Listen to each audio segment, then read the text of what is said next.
Hello, college and tutor. Today I come to solve this question. Question number 1. What are the advantages?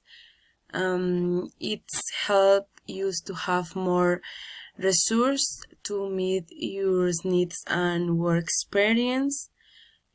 Question number 2. What are the disadvantages? Time becomes limited, and you have to be responsible to be able the answer for both activities.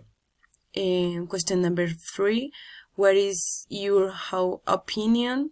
My opinion, it thinks it is a good opinion to have money and start being more responsible with work and study and some time. Thank you, tutor and college.